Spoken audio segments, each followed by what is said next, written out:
મિત્રો પરિશ્રમ એજ્યુકેશનમાં આપનું સ્વાગત છે। આજે આપણે ધોરણ 9 વિષય સામાજિક વિજ્ઞાન વિષયાંક છે ભારતનું સ્થાન, ભૂસ્તરીય રચના અને ભૂપૃષ્ઠ। અગાઉના વિડીયો લેક્ચરની અંદર આપણે ભારતના જે 5 પ્રાકૃતિક વિભાગો છે તેનો અભ્યાસ કર્યો। ત્યાર પછી ખડક એટલે શું એનો અભ્યાસ કર્યો, ખડકોના પ્રકારો, અને ત્યાર પછી ખનિજ એટલે શું અને ખનિજના પ્રકારો એનો અભ્યાસ કર્યો। આજે આપણે વાત કરવી જમીન અને જમીનનું વિતરણ। ખૂબ જ મહત્ત્વનો પોઈન્ટ છે। જમીન છે કુદરતી સંસાધન છે અને એમાં ખેતી, ખોરાક, રહેવા માટે આ બધી બાબતો છે માનવીની વસવાટ માટેથી અને એની જરૂરિયાત પૂરી કરતું જો એક સંસાધન હોય તો એ છે જમીન। હવે જમીન છે એનો અર્થની વાત કરીએ, પૃથ્વી સપાટી પર જૈવિક અને અજૈવિક, જૈવિક એટલે જેની અંદર જીવ હોય તેવા અને જીવ ન હોય તેવી બાબતો, અજૈવિકનું બનેલું એક પાતળું પડ એને આપણે જમીન કહીએ છીએ। પૃથ્વી સપાટી છે એનું ઉપરનું જે પાતળું પડ છે એને આપણે શું કહીએ છીએ? જમીન કહીએ છીએ। જેમ સફરજન હોય એમ એ સફરજન એની સાલ સાથેનો સંબંધ છે, એમ આ જમીનને પૃથ્વી સાથેનો સંબંધ છે। સાલ રૂપી આ છે પૃથ્વી છે, જમીન છે એ કામ કરે છે। હવે આપણે જોઈએ કે જમીનનું નિર્માણ કઈ રીતે થતું હોય છે? જમીન છે એ ખડકોનું ખવાણ, શેનું ખવાણ? ખડકોનું ખવાણથી જમીનની રચના થાય। હવે જમીન છે એ ખડકોનું ખવાણ, ખડક એટલે શું? દાખલા તરીકે આપણે વાત કરીએ છીએ ખડકોના પ્રકાર, આ એક પર્વત છે, એમાં તાપમાન, ભેજ, વરસાદ, હિમવર્ષા, પવન, આ બધા પરિબળોને કારણે ખડકો તૂટે છે। ખડકો શું થાય છે? તૂટે છે। અને એમાં જે કાંકરા, માટી, રસ, ખડકોના નાના નાના ટુકડા, મોટા ટુકડા, આ બધું બાબતો છે એ ખવાણ થાય છે, નીચે આવે છે, ધોવાણ થાય છે, અને એમાંથી આ ખડકો એક જગ્યાએ શું થાય છે? નિક્ષેપણ થાય। નિક્ષેપણ એટલે ત્યાં ભેગા થાય છે, અને જે આખો એક પડની રચના થાય એને આપણે શું કહીએ છીએ? જમીન કહીએ છીએ। જે માટી, કાંકરા, પથ્થર, રસ છે અને જે આખું પડ તૈયાર થાય, ભૂમિ આવરણ તૈયાર થાય, એને આપણે લેગોલિથ તરીકે નામ આપવામાં આવ્યું। શું નામ આપવામાં આવ્યું? લેગોલિથ તરીકે ઓળખવામાં આવે છે। ઘણીવાર વિદ્યાર્થી મિત્રો તમને એમ પૂછે કે લેગોલિથની અંદર શું હોય છે? તો માટી, કાંકરા, પથ્થરો અને જમીનના ખડકોના ખવાણથી જે પડ તૈયાર થાય છે અથવા ભૂમિ આવરણ જે તૈયાર થાય એને લેગોલિથ કહેવાય। અને આ લેગોલિથ છે એની અંદર ફક્ત ખનિજ દ્રવ્ય હોય। શું હોય? ખનિજ દ્રવ્ય હોય છે, પરંતુ આ ખનિજ દ્રવ્યોની સાથે જૈવિક દ્રવ્યો ઉમેરવાથી હવા, પાણી, જીવજંતુ, આ બધી બાબતો એની અંદર ઉમેરવાથી શું તૈયાર થાય છે? જમીન તૈયાર થાય। એટલે ખનિજ દ્રવ્યો અને જૈવિક દ્રવ્યોથી જમીન બને છે। ફક્ત ખનિજ દ્રવ્યો હોય તો એને લેગોલિથ નામે ઓળખવામાં આવે, પરંતુ જમીન હોતી નથી। જ્યાં ખનિજ દ્રવ્યો અને જૈવિક દ્રવ્યો ભેગા થાય એને આપણે શું કહીએ છીએ? જમીન કહીએ છીએ। સમજાણું વિદ્યાર્થી મિત્રો? એટલે જમીનનું નિર્માણ શેનાથી થાય? ખડકોના ખવાણથી। ખવાણ શેનાથી થાય? તાપમાન, ભેજ, વરસાદ, પવન, એનાથી ખડકો તૂટે અને માટી, કાંકરા, રસ એક જગ્યાએ ભેગા થાય અને ભૂમિ આવરણ તૈયાર થાય, એને આપણે લેગોલિથ કહીએ છીએ। અને આ લેગોલિથની અંદર ફક્ત શું હોય છે? ખનિજ દ્રવ્યો હોય છે, એની સાથે જૈવિક દ્રવ્યો ઉમેરવાથી જમીન તૈયાર થાય છે। હવે આપણે વાત કરવી જમીનના પ્રકારો। ભારતમાં 6 પ્રકારની જમીન જોવા મળે। પહેલી છે કાપની જમીન। હવે આપણે વિદ્યાર્થી મિત્રો કાપની જમીન છે, કાપ ક્યાં હોય? નદીઓ કિનારે। એટલે કાપની જમીન છે એ નદીઓના નિક્ષેપણથી તૈયાર થાય। કે નદીઓ સાથે જે માટી, કાપ બધો ધસડાઈને આવે એના દ્વારા કાપ એક જગ્યાએ ભેગો થાય અને ત્યાં જે જમીનનું નિર્માણ થાય એને આપણે શું કહીએ છીએ? કાપની જમીન કહીએ છીએ। હવે કાપ છે એ 2 પ્રકારનો હોય, આપણે અગાઉ ભણી જાય, એક બાંગર અને એક ખડક। હવે જે આ નદીઓના નિક્ષેપણથી જે જૂનો કાપ છે, શું છે? જૂનો કાપ છે, પહેલેથી ત્યાં કાપ ખીણમાં ભરાયેલો છે, જૂનો કાપ છે, એને આપણે શું ઓળખશું? બાંગર તરીકે ઓળખશું। અને નદીઓના નિક્ષેપણથી જે નવો કાપ છે, નવો જે નિક્ષેપણથી નવી માટી ખડકો બધા આવ્યા છે, તો એને આપણે કયા નામે ઓળખશું? ખડર તરીકે ઓળખશું. હવે જૂનો કાપ છે એમાં માટીનું પ્રમાણ વધારે હોવાથી એ કેવી હોય છે? ચીકણી હોય છે. ખડર બાંગર જમીન છે કેવી હોય છે? ચીકણી હોય છે. એમાં શું હોય છે? માટીનું પ્રમાણ હોવાથી. જો જૂની જમીન છે, અત્યારે આપણે નદીમાંથી રેતી લાવીએ તો માટીનું પ્રમાણ કેવું છે? ઓછું હોય છે. પણ એ જ માટી છે નદી જતી રહે અને 2-6 મહિના પછી આપણે લાવીએ તો એમાં માટી ભરી જાય છે, તો એમાં એ કેવી માટી થઈ જાય? ચીકણી થઈ જાય. તો બાંગર છે જૂના કાપની જમીન જે ચીકણી હોય છે, એમાં ચીકાશનું પ્રમાણ કેવું હોય છે? વધુ હોય છે. જ્યારે નવો કાપ છે એમાં રેતાળનું પ્રમાણ કેવું હોય છે? વધારે હોય છે. કેવી જમીન હોય છે? રેતાળ હોય છે. એટલે એમાં રેતીનું પ્રમાણ કેવું હોય છે? વધુ હોય છે.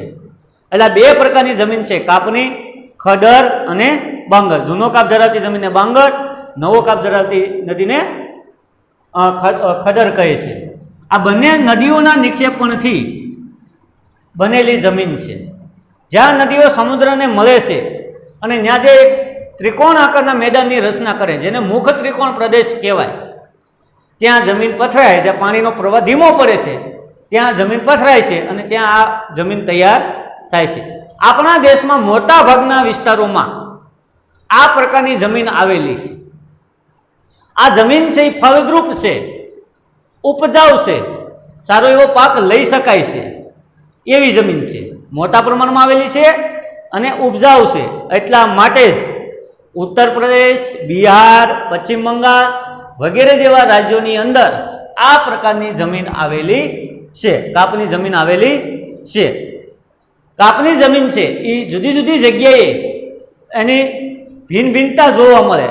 એની ઉત્પાદકતા છે, એનું ઉપજાઉ ફળદ્રુપતા છે, કેવી જોવા મળે? જુદી જુદી જોવા મળે છે. એટલી બાબતો છે એ આની અંદર રાખવાની. કાળી જમીન. કાળી જમીન છે એને રેગુર જમીન તરીકે ઓળખવામાં આવે. કયા નામે? રેગુર જમીન તરીકે. કાળી જમીન છે શેનાથી નિર્માણ થાય? લાવારસથી. લાવારસ છે એ પથરાવાથી કાળી જમીન તૈયાર થાય. આપણે જ્યારે વાત કરી હતી દક્ષિણનો ઉચ્ચ પ્રદેશ છે એ જ્વાળામુખીને કારણે ફાટ્યો અને એનો લાવારસ છે આજુબાજુ વિસ્તારોમાં ફેલાયેલો અને ત્યાં જે જમીનની રચના થઈ એને આપણે શું કહીએ છીએ? કાળી જમીન કહીએ છીએ. તો કાળી જમીન છે એ દ્વીપકલ્પીય ઉચ્ચ પ્રદેશની ભેટ છે કે દ્વીપકલ્પીય ઉચ્ચ પ્રદેશ છે એનું નિર્માણ થયું અને એના આજુબાજુના વિસ્તારોમાં આ જમીન છે એની રચના થઈ. આ જમીન છે ચીકણી છે, ભેજ ગ્રહણ કરવાની શક્તિ વધારે છે, ઝડપથી સુકાતી નથી. જ્યારે કાપની જમીન છે ઝડપથી સુકાઈ જાય છે. આમાં લાંબો સમય સુધી ભેજ છે એ ગ્રહણ કરી શકે છે. કસવાળી છે, ઝીણી ઝીણી કણીવાળી છે અને આ રૂપાંતરિત ખડકોથી તૈયાર થયેલી હોવાથી આ જમીન છે કપાસના પાક માટે સૌથી વધારે અનુકૂળ છે. તમને ઘણીવાર પૂછાય કે કઈ જમીને કપાસની જમીન તરીકે ઓળખવામાં આવે? તો કાળી જમીન કપાસના પાક માટે સૌથી વધુ અનુકૂળ છે, એટલે એને કપાસની કાળી જમીન તરીકે પણ જાણીતી છે. આ જમીનને રેગુર નામે પણ ઓળખવામાં આવે છે. ગુજરાત, મહારાષ્ટ્ર, પશ્ચિમ મધ્યપ્રદેશ, કર્ણાટક, આંધ્રપ્રદેશ અને તેલંગાણા જે આપણો દ્વીપકલ્પીય ઉચ્ચ પ્રદેશ છે એના આસપાસના રાજ્યોની અંદર આ પ્રકારની જમીન જોવા મળે છે. ત્યાર પછી છે રાતી જમીન. આગ્નેય અને રૂપાંતરિત ખડકો દ્વારા આ જમીનનું નિર્માણ થયું છે. રાતી જમીન છે. હવે એ જમીનનો રંગ છે એ રાતો છે. શેના કારણે? લોહ તત્વ અને સેન્દ્રિય જે તત્વો છે એના કારણે આ જમીનનો રંગ કેવો દેખાય છે? રાતો. લોહ તત્વ અને સેન્દ્રિય દ્રવ્યોના કારણે એનો રંગ છે કેવો દેખાય છે? રાતો દેખાય છે. આ સિદ્રાળુ અને ઉપજાઉ છે, ફળદ્રુપ છે. કેવી જમીન છે? ફળદ્રુપ. ગોવા, તમિલનાડુ, કર્ણાટક, આંધ્રપ્રદેશ, ઓડિશા, ઝારખંડ જેવા રાજ્યોની અંદર આ પ્રકારની જમીન આવેલી છે. તમારે યાદ રાખવાનું કે રાતી જમીન છે એનું રાતો રંગ શેના કારણે છે કે એ જમીનની અંદર લોહ તત્વનું પ્રમાણ અને સેન્દ્રિય દ્રવ્યના પ્રમાણને કારણે એનો રંગ છે કેવો છે? રાતો છે. પ્રમાણમાં ઉપજાઉ જમીન છે, ફળદ્રુપ જમીન છે અને તમિલનાડુ, કર્ણાટક જેવા રાજ્યોની અંદર, ઓડિશા છે, ઝારખંડ છે જેવા રાજ્યોની અંદર આ જમીન જોવા મળે છે. ત્યાર પછી છે પરખાવ જમીન, જેને લેટેરાઇટ જમીન તરીકે પણ ઓળખવામાં આવે. પરખાવ જમીનનું કારણ એ છે કે જમીન ધોવાણ છે, કે ઉપરવાસમાં વરસાદને કારણે અથવા અતિ વરસાદને કારણે જમીન ઉપર ધોવાઈ જાય છે. જે માટીના કણો, રસ છે એ ધોવાય એક જગ્યાએથી બીજી જગ્યાએ જતા રહે છે, અને ત્યાં જે જમીનની રચના થાય એને શું કહેવામાં આવે? પરખાવ જમીન કહે છે. દાખલા તરીકે અહીંયા ખેતર છે એક, અને એક નિશાનવાળા ખેતરો છે. વધારે વરસાદને કારણે આ જમીન ઉપર છે એ ધોવાઈને નિશાનવાળા ખેતરમાં જાય છે અથવા નીચેવાળા ભાગમાં જાય છે. ત્યાં જે જમીનની રચના થાય એને પરખાવ જમીન કહેવાય છે.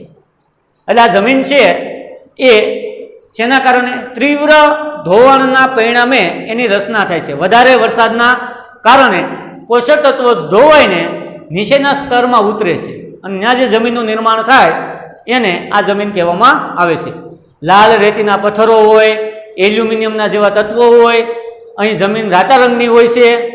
પહાડી વિસ્તારોમાં કેરળ, ઓડિશા અને પૂર્વોત્તર જે રાજ્યો છે ત્યાં આ પ્રકારની જમીન જોવા મળે છે. ત્યાર પ્રકારની છે પર્વતીય જમીન. આપણે જે વાત કરી હિમાલયનો જે પર્વતીય પ્રદેશ છે, જે પર્વત ઉપર આવેલી જમીનને શું કહેવામાં આવે છે? પર્વતીય જમીન કહેવામાં આવે. જંગલોના કારણે આની અંદર જૈવિક દ્રવ્યોનું પ્રમાણ કેવું હોય? વધુ હોય છે. કેમ કે સજીવ છે, એમાં પાંદડા, માટી, જીવજંતુ વગેરેને કારણે આ જમીનની અંદર જૈવિક દ્રવ્યોનું પ્રમાણ કેવું હોય? વધુ હોય છે. જુદા જુદા સ્થળે છે તો એનું જૈવિક દ્રવ્યનું પ્રમાણ કેવું હોય છે? જુદું જુદું હોય છે, ભિન્નતા જોવા મળે. આ જે જમીન છે એ ઓછી ફળદ્રુપ છે. ઘણી વાર તમને પૂછે કે કઈ જમીન છે ઓછી ફળદ્રુપ છે? તો પર્વતીય જમીન છે, અપરિપક્વ છે. હજી પૂરેપૂરો એમાં એ જમીન છે એનો વિકાસ થયો નથી. એમાં કાચી માટી હોય છે. તમે એ માટીને પકડો તો એમાં હજી કાચી માટી હોય છે. તો આ જમીન છે એની અંદર પણ અરુણાચલ પ્રદેશ, હિમાલયના જે પર્વતીય પ્રદેશ છે, જમ્મુ કાશ્મીર છે, લદ્દાખ છે, ત્યાં આ પ્રકારની જમીન જોવા મળે છે. ત્યાર પછી છે રણ પ્રકારની જમીન. ભારતના જે શુષ્ક, અર્ધ શુષ્ક ક્ષેત્રની અંદર જ્યાં ઓછો વરસાદ પડતો હોય ત્યાં રણ પ્રકારની જમીન જોવા મળે છે. ગુજરાત, રાજસ્થાન, પંજાબ આ મુખ્યત્વે આ પ્રકારની જમીન આવેલી છે. સૌથી ઓછું જૈવિક દ્રવ્યોનું પ્રમાણ છે એ રણ પ્રકારની જમીનની અંદર જોવા મળે છે. ત્યાં સિંચાઈની સગવડ મળતા ત્યાં ખેતી શક્ય બની છે. ઓછા વરસાદને કારણે બાજરી, જુવાર જેવા પાક લેવામાં આવે છે. તો રણ પ્રકારની જમીન કે જ્યાં ઓછો વરસાદ પડતો હોય, રેતીનું પ્રમાણ વધારે હોય, રણમાં આ પ્રકારની જમીન જોવા મળે છે. તો વિદ્યાર્થી મિત્રો, અહીંયા આપણે જમીન એટલે શું, તેનો અર્થ, જમીનનું નિર્માણ અને જમીનના જે સહપ્રકાર છે તેનો અભ્યાસ કર્યો છે, અને એની સાથે આ પાઠ પૂરો થાય છે. જો વિદ્યાર્થી મિત્રો કાંઈ પ્રશ્ન હોય તો આવતીકાલે આપણી જે મીટિંગ છે એની અંદર તમે પ્રશ્ન પૂછી શકો છો. જો આ વિડીયો તમને ગમ્યો હોય તો શેર કરજો, લાઈક કરજો.